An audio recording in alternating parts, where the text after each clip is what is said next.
Hi guys, dito nga pala kami ngayon sa farm, dito sa Leia's Farm, dito sa Sipaco. So dito kami ngayon mag-overnight together with the fam. Let's go! Tahimik na paligid. Yan minsan ang gusto nating mapuntahan, especially kung tayo ay over na sa kaingayan ng syudad. Or even para makapag-unwind dahil sa dami ng ating mga iniisip sa buhay-buhay. But sometimes, we just want to experience this because we just want to discover something in a place that we didn't even visit before. So like us, we take this opportunity to have a quality time with our family, especially this Holy Week. At para makapag-relax naman dahil sa sobrang init ng panahon. Enjoy watching Mahaltians at sama-sama tayo mag-relax. But wait! While watching, kumuha ka ng maiinom at pika-pika para ma-feel mo din ang vibes na meron kami ngayon. God bless you. Lord, thank you for this night, Lord God, sa buhay ng bawat sa Panginoon, sa buong family, Lord God, sa biyayang kulog mo, Lord God, sa bawat isa, Lord God, and sa pag-iingat na sa aming Panginoon na dinala mo kami dito, Lord God, ng safe and sound, Lord God. And tonight, Lord God, as we partake this food, Panginoon, may you share these blessings, Lord God, and spread these blessings, Lord God, to those people in need of the Panginoon. And Lord God, use this food, Lord God, to strengthen our body, Panginoon. At ilayo mo, Lord God, yung bawat isa, Lord God, at yung mga kapatid pa namin, Lord God, na wala po dito, Lord God. Ilayo mo sa kahit anumang karamdaman o anumang sakit, Lord God. Muli, Panginoon, kami po'y nagpapasalamat sa iyo, Lord God. Pinupuri ka namin, dakila sa tanging Panginoon ni Jesus. Amen. Happy birthday to you.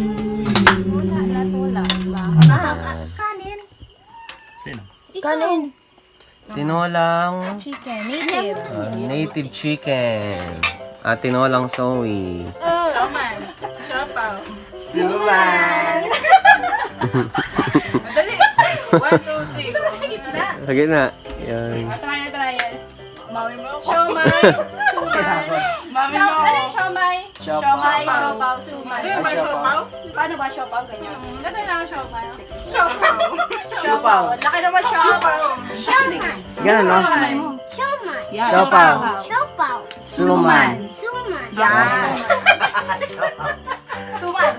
Siomay.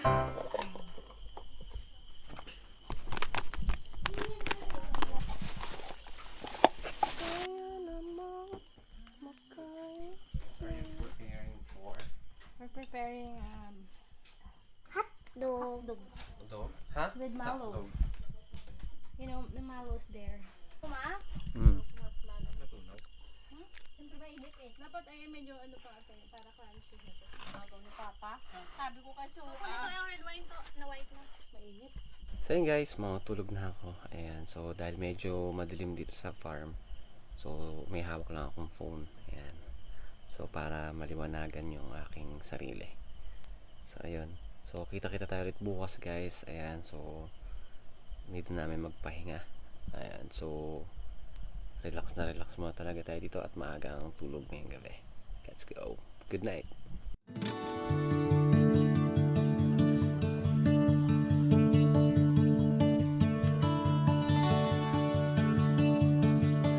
Good morning guys. So umulan kagabi ng malakas dito sa farm kaya medyo lumamig. Ayan. Tapos ngayon naman wala pang araw. Pero kailangan mo kayo kasi yung motor. Inakit ko dito sa bundok baka mahirapan iuwi. Dahil maputik. Grabe ang experience namin kagabi. Nakapag-unwind kami ng buong family. And FYI, mahal chance. Alam nyo ba na napasarap ang tulog ko kagabi? As in, walang palya. Para ka na rin naka-aircon, lalo na no after umulan. Then, paggising sa umaga, nagkape na muna kami at nagkwentuhan na may kasamang tawanan. Take note guys, warm up pa lang yan dahil ang pinaka main almusal namin ay fried rice with sunny side up egg fit tuyo. Ang sarap, di ba? Eh ikaw, anong hinanda mong pagkain ngayon habang nanonood ng vlog na to? Comment mo nga sa baba. I love you all, mahal chance. Very relaxing talaga dito sa sa bundok, no. So tahimik, tapos hindi mo gaano feel yung sobrang init na ng panahon ngayon. Tapos gabi, I mean kayo na madaling araw pala. Medyo malakas ang ulan pero saglit lang naman. Kaya hindi naman nagputik dito sa bundok. So very pa rin talaga, stress-free, no, dito sa bundok. Kung gusto yung mag-unwind minsan, no, isa sa magandang place na puntahan syempre dito ang bundok. Tapos ang dami pa makikita mga nature, like mga halaman, bulaklak, ganyan. So nakakatulong kasi yan para mabawasan yung stress natin sa lungsod, ano. So, ito, tignan nyo. Puro green ang makikita natin. Mga forest talaga. So, ganun kaganda. So, guys, ito guys. Di ko alam kung naririnig nyo yung tunog ng tubig. Isa yan sa magandang pakinggan, no? Pag tahimik, tapos may naririnig kang flow ng tubig. See? Di ba? So, medyo lumakas yung agos ngayon ng sapa. Kasi nga, medyo malakas ang ulan kagabi.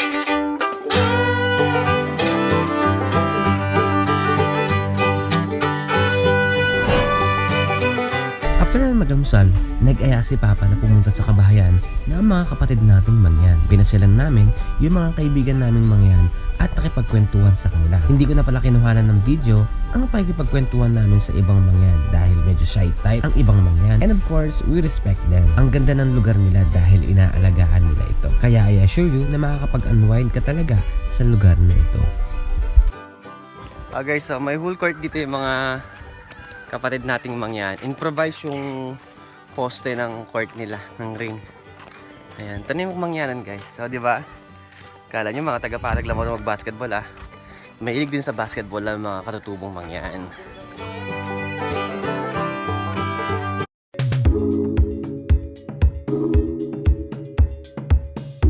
One hand.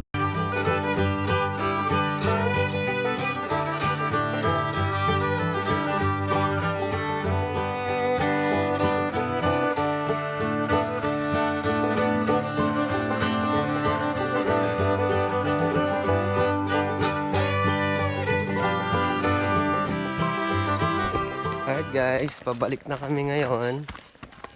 Oops, may tulay dito. Yan. Diba? Ingat-ingat dahil baka madulas. Kaya, Song? Yep. Yan. Baka madulas eh. Let's go. So, ito yung Kamangyanan guys. Yan ang lugar ng mga mangyan. Ang ganda, di ba?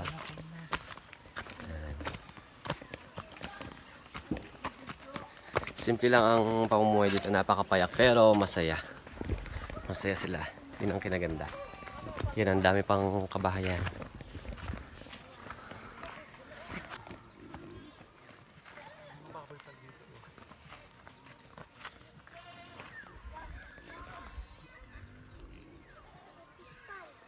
Ang laki ng baboy.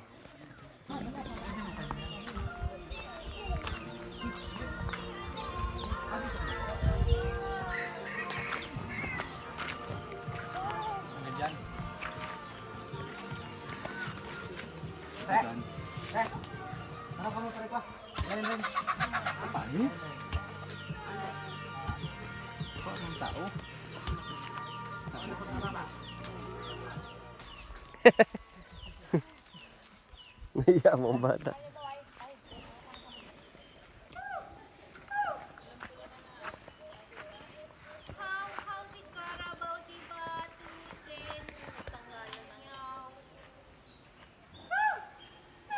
So guys, pababa na kami ng Kapatagan, pauwi na kami, and sa susunod na vlog ko na lang iba-vlog itong mga papaya dito sa farm. So ngayon kasi we need to go home, and kailangan ko pang pakainin yung mga alaga nating baboy. Tsaka syempre si Chef, di pa nakakain yun. Kagabi pala last kumain yun si Chefy. Ayan, so guys, hanggang dito lang. See you on my next vlog. Bye!